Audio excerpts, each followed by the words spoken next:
I have spent 11 years of my career finding the exact moment someone decided to steal. Not the moment they got caught, not the moment the money disappeared, the exact moment, the decision, the pivot, the specific Tuesday afternoon or Thursday morning when a person looked at a number on a spreadsheet and thought, nobody will check. I find that moment for a living. I am very good at it. My name is Claire Navarro. I am a healthcare billing and Medicare fraud specialist at the Federal Office of Inspector General. My job is to audit medical facilities, memory care centers, nursing homes, rehabilitation clinics, and find the places where the billing doesn't match the care, where the numbers say one thing and the records say another, where someone, somewhere, decided that a sick person's coverage was an opportunity. I have recovered over $40 million in fraudulent Medicare billing in 11 years. I have testified in 7 federal cases. I have sat across from hospital administrators, billing managers, facility owners, and watched their faces when I put the discrepancy on the table. I know exactly what that face looks like, the calculation running, the story assembling, the moment the person across from me decides whether to deny or negotiate. I know that face because I grew up watching it. I just didn't know that until a Wednesday morning in March, when I opened a routine audit file and saw the name of the facility where my grandmother had lived for the past 6 years. The facility my mother told me Medicare had refused to cover.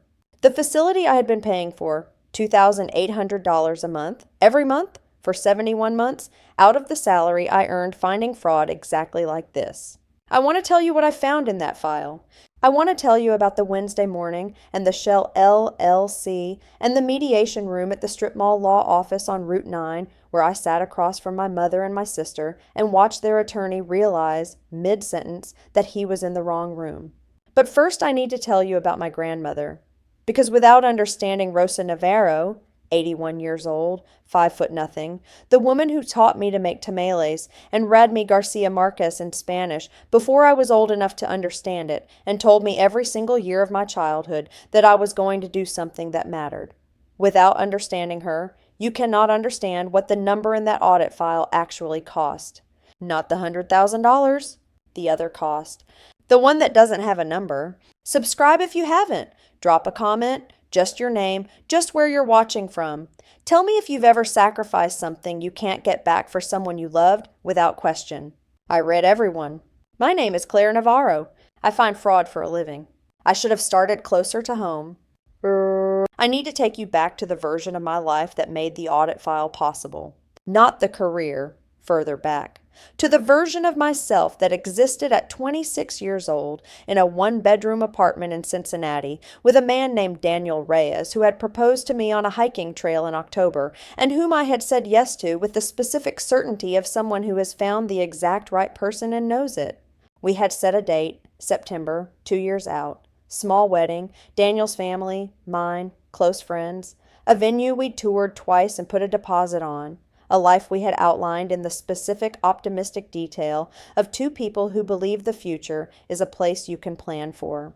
That version of my life ended on a Tuesday evening in January when my mother called. My mother's name is Diane Navarro. She is 63 years old. She is the older of 2 daughters, herself and my Aunt Patricia, who lives in Phoenix and who I will return to later because Patricia is important to understanding the full architecture of what happened.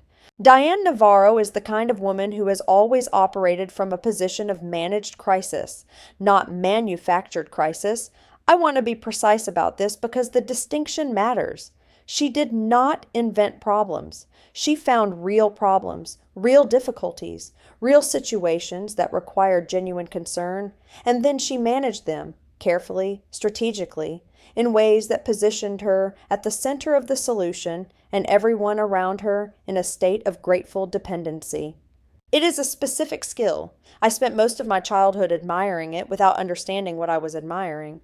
The call on that Tuesday evening in January was about my grandmother. Rosa Navarro had been showing signs of memory decline for 2 years. Small things at first, the kind that everyone dismisses as normal aging, and then larger things that couldn't be dismissed. She had been living with my mother in the house in Dayton where my mother had grown up, and where my grandmother had lived for 40 years, and where my sister Melissa and I had spent every summer of our childhoods in the specific paradise of a grandmother's house. The doctor says she needs memory care, my mother told me. A real facility, full time. Okay, I said. What does Medicare cover? The pause on the phone was 3 seconds. I have replayed those 3 seconds many times in the years since. They denied it, my mother said. Pre-existing condition exclusion. Something about the timeline of her diagnosis. I've been fighting it for months, Claire. I didn't want to worry you. But the facility we found, the one the doctor recommended, it's $3,400 a month and Medicare won't touch it. I asked her to send me the denial letter. She said she would.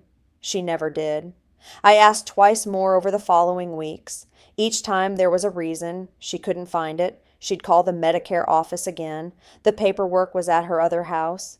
I filed each non-delivery under overwhelmed and grieving and moved on. I can contribute something, I told her. I'm not sure how much. I'm not asking you to do this alone, my mother said. Melissa is helping too. We're all doing what we can.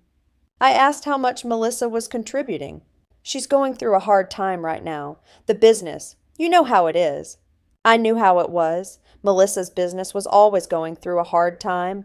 Melissa was 31 years old and had been going through a hard time for most of her adult life. A series of ventures, each promising, each requiring a period of family support before the next one began. I had been subsidizing Melissa's hard times in small amounts for 8 years. I did not connect these two facts on that Tuesday evening in January. That was a mistake. How much do you need from me? I said. Whatever you can manage, my mother said. 2,000? 2,500? I hate asking. I thought about the wedding deposit, the venue, September. I can do 2,800, I said. The silence on the phone had warmth in it, relief, love, I thought. You are so good, Claire, my mother said. You have always been so good. I told Daniel that night. He was quiet for a long time. For how long, he said. Until Medicare comes through. A few months, maybe. Until the appeal goes through. He looked at me for a moment. Okay, he said. We'll figure it out. We did not figure it out. The first wire transfer went out February 3rd. $2,800 to an account my mother had set up. She called it the Care Fund, said it was a dedicated account for the facility payments, easier to track that way. I set up an automatic transfer, first of every month. The way you set up a thing you intend to be temporary, and then don't examine too closely because examining it requires confronting the possibility that it isn't. The Medicare appeal, my mother said, was ongoing. Month 3, still pending. Month 5, denied again. She was filing a secondary appeal. Month 7, the secondary appeal required additional documentation from Rosa's primary care physician, who had retired, whose records were being transferred, who was proving difficult to locate. Each update was plausible. Each delay was explicable. Each month the transfer went out, and each month my mother thanked me and told me Rosa was doing well, was comfortable, was asking for me. I visited twice that first year. Rosa was, genuinely, comfortable. The facility was good. The staff was warm. She recognized me both times and held my hands and called me Mija and asked if I was eating enough. I left both visits feeling the specific relief of someone who has made the right sacrifice. The money was going somewhere real. Rosa was safe and cared for. That feeling is the most expensive thing I have ever purchased. Daniel and I postponed the wedding after month 8. Not canceled, postponed. There is a distinction that I maintained for almost 2 years before I stopped maintaining it. The deposit at the venue was non-refundable past a certain date. We let that date pass quietly without discussing it directly. We told ourselves we would reschedule. We told ourselves this was temporary. I was 26 when the transfers started. I was 28 when Daniel and I had the conversation that ended with him moving out. Not a fight, not a betrayal, just the slow arithmetic of two people whose shared future had been quietly reprioritized until there wasn't enough of it left to build on. He said, sitting at the kitchen table of the apartment that had been ours and was about to become mine, I don't think you understand that this isn't temporary. The Medicare appeal. Claire. He said my name the way you say a name when you want someone to hear it. There is no appeal. There has never been an appeal. I don't know what there is, but it isn't that. I told him he didn't understand the Medicare system. He said, I understand that you've given them $130,000 and you've never seen a single document. The number hit me. I had not added it up. I had been paying month by month the way you pay a bill, without summing the column. 28 months, $2,800 a month. $78,400? Not 130. He'd estimated too high. But the number I calculated in my head sitting at that kitchen table, $78,400, was still a number that required me to sit with it for a while. "I'll ask for the documentation," I said. "I'll get it sorted." "Okay," Daniel said. He moved out the following weekend. I called my mother the next day and asked for documentation of the Medicare denials, the appeal filings, the facility payment receipts, everything. She said she would send it. She sent me a single page, a letter from a Medicare administrative office acknowledging receipt of an appeal. No case number I could trace, no denial letters, no payment receipts from the facility. I filed it under, "I'll follow up on this," and did not follow up on it. I was 30 years old. I had given up my wedding, my deposit, my relationship. I was working 60-hour weeks. I was sending $2,800 a month to a care fund account I had never seen a statement for. And I want to be precise about this, choosing not to look. Not because I was stupid, because looking meant knowing. And knowing meant that the sacrifice I had made, the years, the relationship, the future I had deferred, had been made for something that was not what I thought it was. Some costs are so high that we protect them by refusing to audit them. I know that now. I learned it the hard way. To understand what I found in that audit file, you need to understand the architecture of my family, not the surface, the structure underneath. My mother has 2 daughters, me and Melissa. I am the eldest by 4 years. From early childhood, the family dynamic sorted itself in a way I didn't have language for until my 30s. I was the responsible one. Melissa was the one who needed support. I got good grades and was praised for them and then expected to continue. Melissa struggled in school and was supported through it. I got a scholarship and left for college at 18. Melissa stayed home, took community college classes, launched a series of businesses that my mother described to relatives as showing so much promise. I am not saying Melissa was favored because she was loved more. I am saying she was favored because she needed more, or appeared to. And my mother organized the family economy around that need so consistently that it became invisible. The way a river shapes a landscape so gradually that the people living there stop seeing the river and just see the land. My mother called me the strong one my entire childhood. I understood this as a compliment for most of my life. I understand it now as a job description. And Melissa Navarro is 38 years old. She is genuinely charming, warm, funny, the kind of person who remembers details about your life and asks about them. At family gatherings, she is the center of the room, the one making everyone laugh, the one my mother watches with visible pride. She has launched, by my count, 6 businesses over the past 15 years. A boutique, an event planning company, a wellness brand, a real estate investment group, small scale, just a few properties that I knew very little about because Melissa and I had grown progressively less close as I had grown progressively more aware that the money flowing toward Melissa never seemed to produce the promised returns. The real estate investment group was called, and I did not know this until March of last year, Sunridge Property Solutions, LLC. I'll come back to that. My grandmother Rosa knew, I think, more than she let on. Memory care patients are not uniformly confused. Rosa had good days and bad days, lucid stretches and foggy ones, the specific unpredictability of a mind that is losing its architecture unevenly. On her good days, when I visited, she was entirely herself, sharp, funny, asking about my work with genuine curiosity. On one visit, I was 31, about 3 years into the payments, she held my hands and looked at me with the specific focus of a person who is choosing their words carefully. "You're paying for this," she said, not a question. "Mia, no, Medicare. Claire," the same way Daniel had said my name. "You don't have to lie to protect me. I know what Medicare covers." I looked at her. "I worked for the county for 30 years, she said. "I paid into the system my whole life. I know what I'm entitled to." I did not know what to say. "Ask someone," she said. "Promise me you'll ask someone." I promised her. I did not ask anyone for 2 more years. There is a specific kind of guilt that comes from breaking a promise to someone with dementia, the guilt of knowing they won't remember you broke it, which makes the breaking feel both worse and somehow easier to live with. I am not proud of that. The transfers continued. Month 30, month 40, month 50. By month 50, I had sent $140,000. By month 60, I had sent $168,000. By month 71, the Wednesday morning in March when I opened the audit file, I had sent $198,800.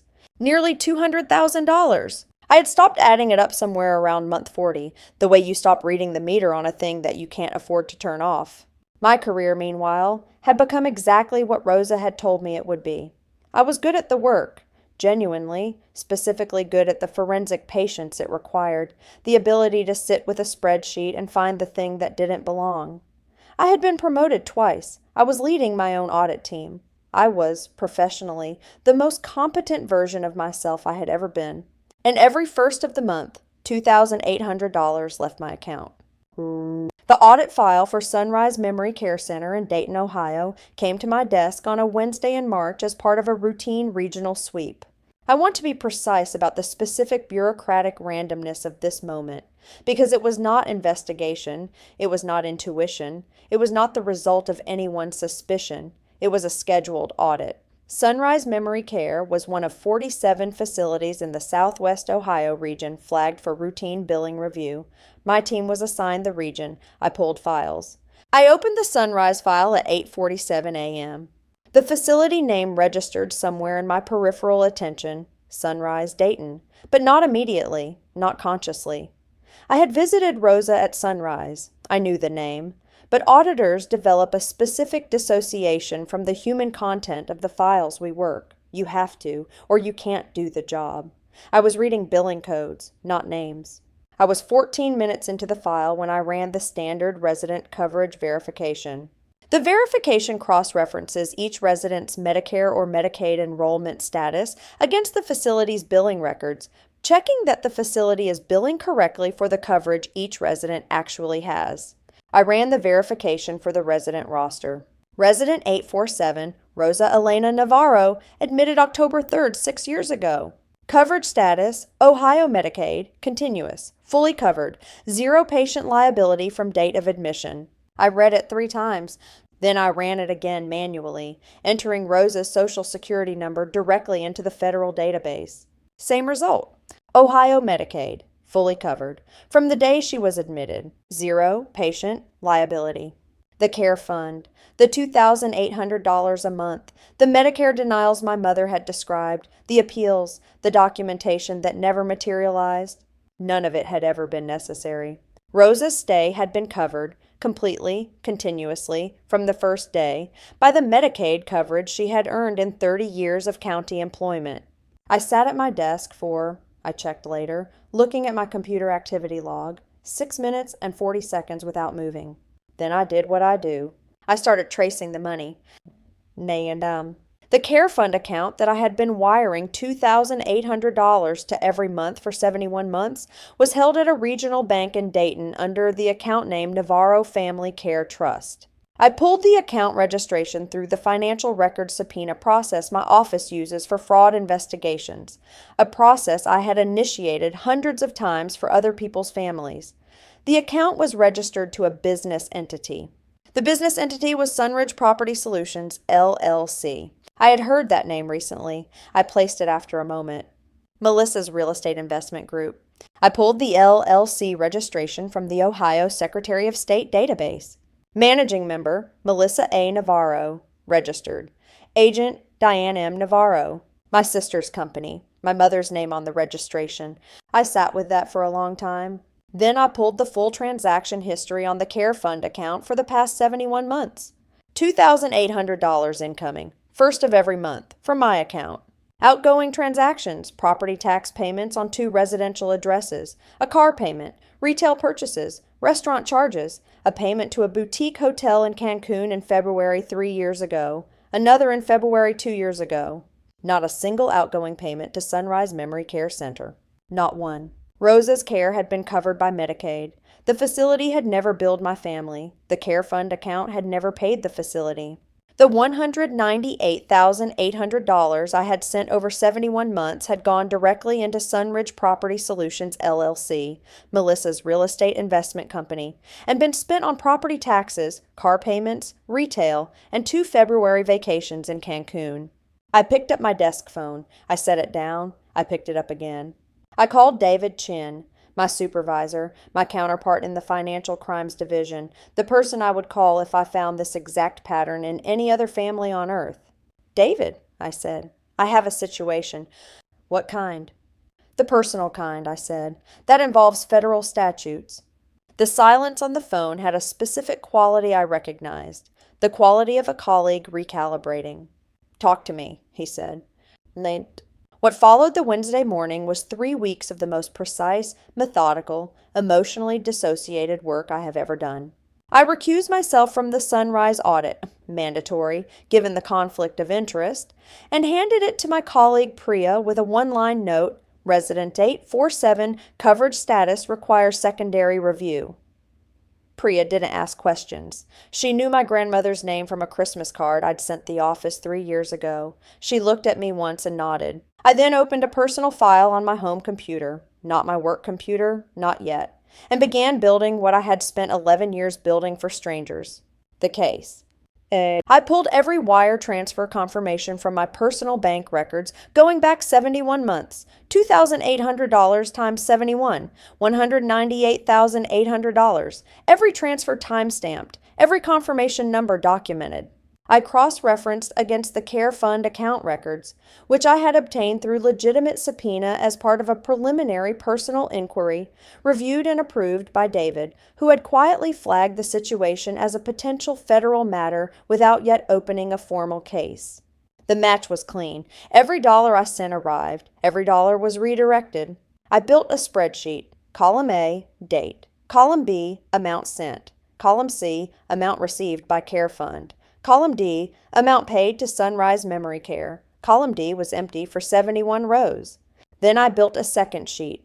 Outgoing transactions from the Care Fund account, property taxes, car payment, a 2021 BMW X5 registered to Melissa Navarro, retail, Nordstrom, Sephora, Williams-Sonoma, 2 Cancun hotel charges.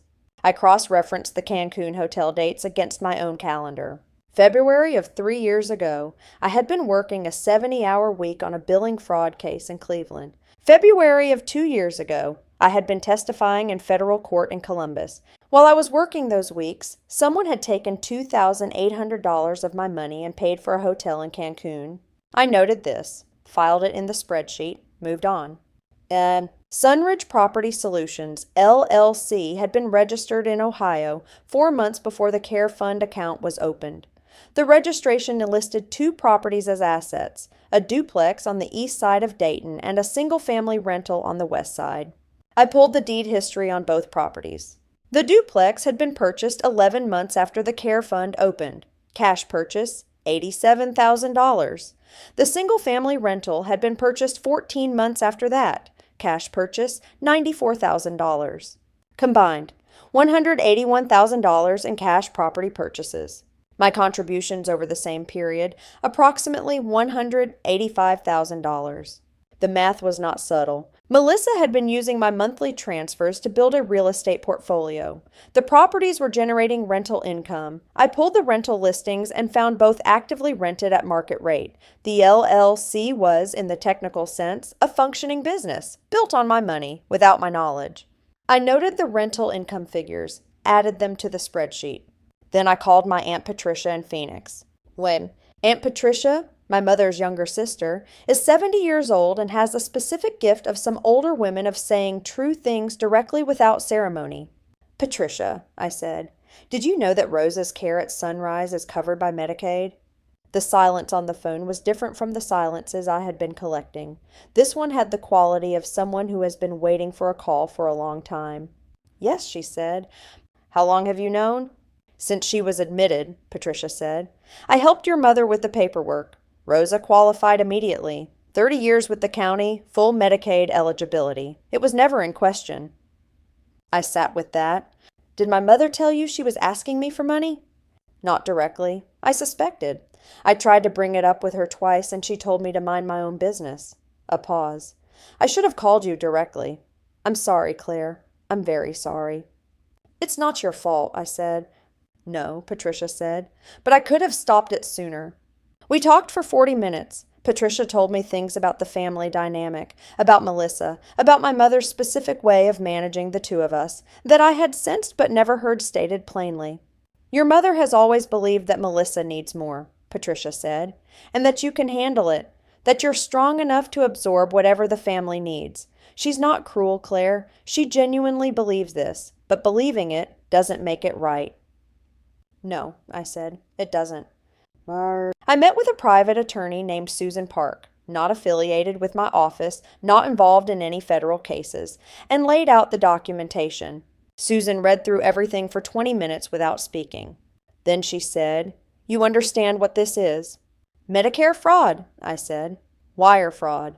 Potentially elder financial abuse if we can establish that Rosa was the intended beneficiary of the funds." "Your grandmother is still living?" "Yes." "And she has no idea her granddaughter has been paying for care that was covered?" "I don't believe so." Susan looked at the spreadsheet for another moment. "You have 3 options," she said. 1. You refer this to your office for formal federal investigation. Given your personal involvement, you'd be a witness, not the investigator. The process would take 12 to 18 months minimum and would likely result in criminal charges against both your mother and your sister. Option 2, civil suit. You sue for recovery of the $198,800 plus damages. Slower than federal, messier, but you have more control over the outcome. Option 3, Susan put down the spreadsheet.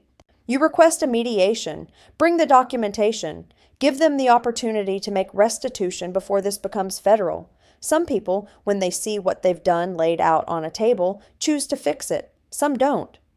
And if they don't? Then option 1 is still available, she said. It doesn't expire. I thought about Rosa, about the promise I'd broken and the one I still had time to keep. Set up the mediation, I said. Before the mediation, I went to see Rosa. I had not visited in 4 months, the longest gap since she was admitted. I had been telling myself it was work, which was true but not complete. The complete version was that I could not sit across from her and maintain the specific performance of normalcy that the visits had always required. I drove to Sunrise on a Saturday morning in April. The facility was the same, clean, warm, the smell of coffee and something baking in the kitchen. The staff knew me by name. Rosa was in the sunroom when I arrived. Good day. I could tell from the way she looked up when I came in, the immediate recognition, the smile that reached her eyes. Mija? I sat next to her and held her hand the way I always did. We talked for a while about small things, the staff, the other residents, a book she'd been listening to on audio. Then she looked at me with the specific focus I remembered from 3 years ago. You found out, she said. Not a question. Yes, I said. She nodded slowly. She did not look surprised. I told your mother, she said. Years ago, I told her I knew what Medicare covered. I told her she needed to stop. A pause. She told me I was confused. The specific cruelty of that, telling a woman with memory decline that her clear-headed knowledge of her own situation was a symptom, took my breath away for a moment. I'm not confused, Rosa said. I know, I said. I know you're not. What are you going to do? I looked at my grandmother, 81 years old, 5'0", the woman who had read me Garcia Marquez and told me I was going to do something that mattered. I'm going to get it back, I said. Rosa squeezed my hands. Good, she said. And then you're going to stop being the strong one for a while. You've been the strong one long enough. I did not cry in the sunroom. I cried in the parking lot for 11 minutes. Then I drove home and finished preparing for the mediation. The mediation was scheduled for a Thursday at 2 p.m. at the offices of Hartwell and Associates on Route 9 in Dayton, a strip mall law office between a nail salon and a sandwich shop, chosen by my mother's attorney as a neutral location. Susan Park came with me. I brought the folder. The folder contained 71 wire transfer confirmations, the Care Fund account transaction history, the Sunridge Property Solutions LLC registration, both property deeds, The rental income records. Rosa's Medicaid coverage verification. 6 years of continuous, fully covered status. Patricia's signed statement. A letter from Sunrise Memory Care confirming they had never received payment from any Navarro family account. Everything tabbed, everything sourced, everything undeniable. I had built this folder the way I built every case file. Precise, chronological, complete. The difference was that this time, the names in the documents were the names I had grown up with. What? My mother and Melissa were already in the conference room when Susan and I arrived. My mother was wearing the gray blazer she wore to important occasions. She looked composed, the specific composure of someone who has prepared a version of events and intends to present it. Melissa was in a dark blue dress, her hair pulled back, her expression carefully neutral. Their attorney, a man named Gerald Watts, mid-50s, the kind of local attorney who handles family disputes and property transfers, stood when we entered and introduced himself with the practiced ease of someone who expected a straightforward negotiation. I set the folder on the table. I did not open it immediately. I want to start, I said, by saying that I'm not here to punish anyone. I'm here because nearly $200,000 left my account over 6 years, and I want to understand exactly where it went, and I want it back. My mother said, "Claire, sweetheart?" "I have documentation," I said. "I'd like to go through it." Gerald Watts made a small gesture that meant proceed. I opened the folder to the first tab. Rosa's Medicaid coverage, I said. Ohio Medicaid, continuous enrollment, effective October 3rd of 6 years ago. 0 patient liability from date of admission. This is a verified federal record. I slid the page across the table. My mother looked at it. Her expression did not change. Melissa looked at the table. I verified this through my office as part of a routine audit of Sunrise Memory Care, I said. The verification is a standard federal database query. The result is unambiguous. Second tab. The Care Fund account. 71 months of incoming transfers from my account. $2,800 per month. $198,800 total. I placed the transaction history on the table. Outgoing transactions from the Care Fund account. I placed the second sheet beside it. Property tax payments, a car payment for a 2021 BMW X5 registered to Melissa Navarro. Retail purchases, 2 hotel stays in Cancun. I looked at Melissa. February of 3 years ago and February of 2 years ago, I said. I was working a fraud case in Cleveland and testifying in federal court, respectively. Melissa did not look up. Third tab. Sunridge Property Solutions, LLC, I said. Managing member, Melissa Navarro. Registered agent, Diane Navarro. I placed the registration document on the table. The Care Fund account is held in the name of this LLC. The LLC purchased 2 properties in Dayton using cash, $87,000 and $94,000, within the first 25 months of the Care Fund's operation. Combined purchase price, $181,000. My contributions over the same period, approximately $185,000. Gerald Watts had stopped making notes. He was reading the LLC registration document with the specific attention of someone who has just realized he is in a different kind of meeting than he prepared for. These properties, I continued, are currently generating rental income. I have the rental listings and estimated income figures in tab 4. I placed tab 4 on the table. I also have a signed statement from my Aunt Patricia confirming that she assisted with Rosa's Medicaid enrollment at the time of admission and that coverage was confirmed at that time. Tab 5. And a letter from Sunrise Memory Care confirming that no payment was ever received from any Navarro family account for Rosa's care. Tab 6. I closed the folder. The conference room was very quiet. Gerald Watts said, carefully, "Could I have a moment with my clients?" Susan said, "Of course." We stepped into the hallway. Through the glass partition, I could see Gerald speaking to my mother and Melissa in a low, rapid voice. My mother's composure had changed, the prepared version of events encountering the specific problem of documented evidence. Melissa was still looking at the table. Susan said to me quietly, "He's explaining what Medicare fraud carries." "I know what it carries," I said. "Federal wire fraud too," she said. "Across state lines, 71 counts." "I know." She looked at me. "You okay?" I thought about the parking lot at Sunrise, the 11 minutes. "Not really," I said. but I'm fine. But Gerald Watts opened the conference room door 7 minutes later. My clients would like to discuss restitution, he said. What followed was 2 hours of the most specific, exhausting, necessary negotiation of my life. My mother spoke first. Her voice had lost the composure, not broken, exactly, but the performance had dropped, and what was underneath it was something more complicated than guilt, something that had the texture of genuine belief. I did this for the family, she said. Melissa needed help. Her business was struggling. I couldn't let her fail. You used my money, I said. You had it. You were stable. Melissa needed... Mom. I said it the way Rosa had said my name, the way Daniel had said my name. Stop. Just stop. She stopped. I want to ask you something, I said, and I want a real answer. She looked at me. Did you ever, at any point, believe that I would say yes if you asked me directly? If you called me and said, Claire, I want to give Melissa money for her business. Will you contribute? The silence lasted a long time. No, she said finally. You would have said no. So you built a system where I couldn't say no, I said. You used Rosa. You used the fact that I love her to make sure I would keep paying and never ask questions. My mother looked at the table.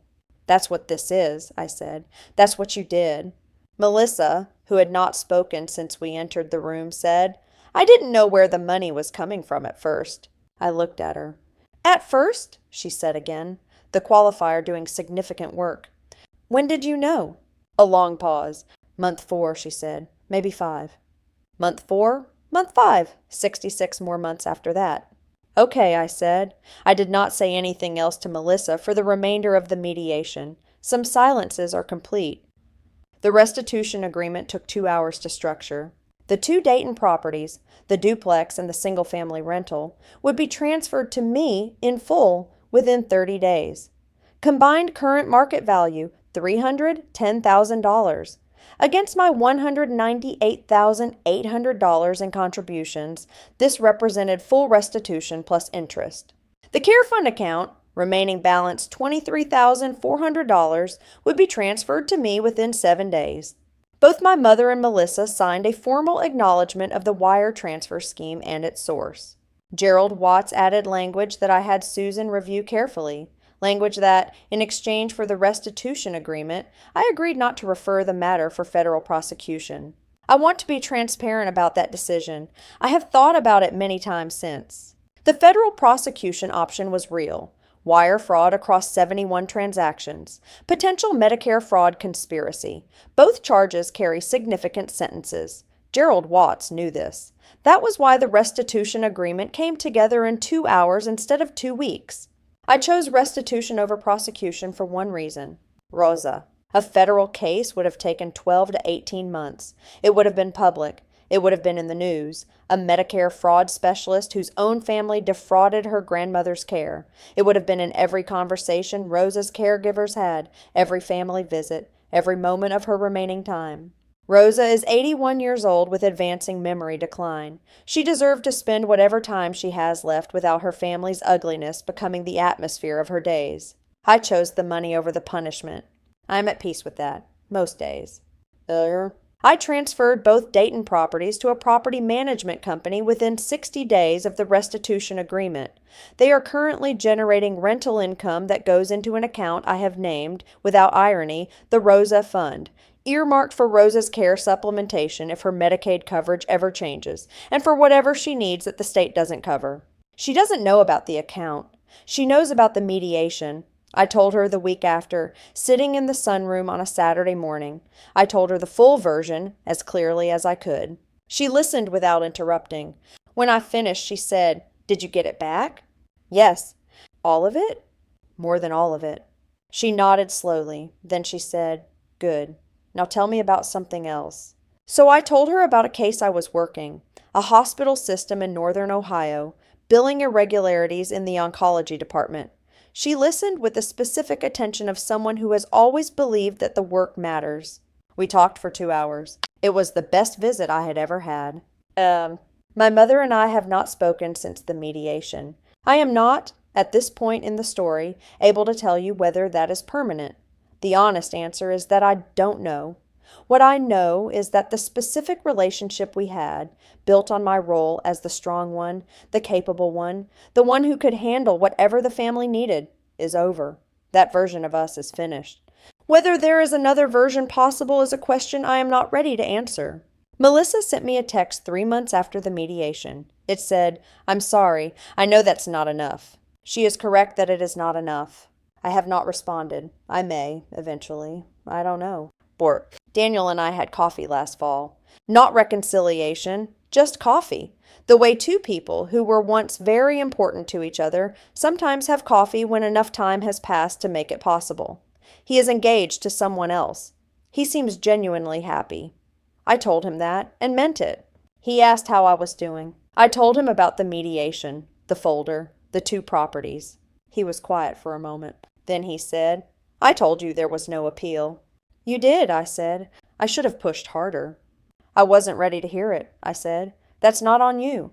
He looked at me for a moment. "Are you okay?" I thought about the question, the real version of it. "I'm getting there," I said. "Rosa told me to stop being the strong one for a while." He smiled. "Smart woman." "The smartest," I said. I am 33 years old. I have spent 11 years finding fraud in other people's families. I have recovered $40 million and testified in 7 federal cases and sat across from people who thought nobody would check and showed them what checking looks like. I did not check my own family for 6 years. I want to be honest about that, not as self-flagellation, I have done enough of that, but because it is the most important thing in this story. The most important thing is not the Shell LLC or the Cancun hotels or the $198,800.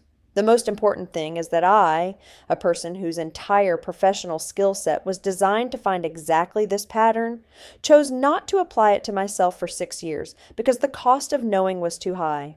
We all have a file we don't open, a column we don't sum, a number we stop looking at because looking means knowing. And knowing means that the thing we sacrificed, the years, the relationship, the future we deferred, was sacrificed for something that was not what we thought. The audit of your own life is the hardest one. It is also the only one that matters. Open the file. If you're the strong one in your family, this story is for you. If you've ever sent money you couldn't afford because someone you loved needed it, this story is for you. If you've ever been afraid that looking too closely at something would cost you more than not looking, this story is for you. Subscribe. Drop a comment. Your city, your name, anything. Tell me if this hit somewhere close. Rosa says hello. The audit of your own life is the hardest one. It is also the only one that matters.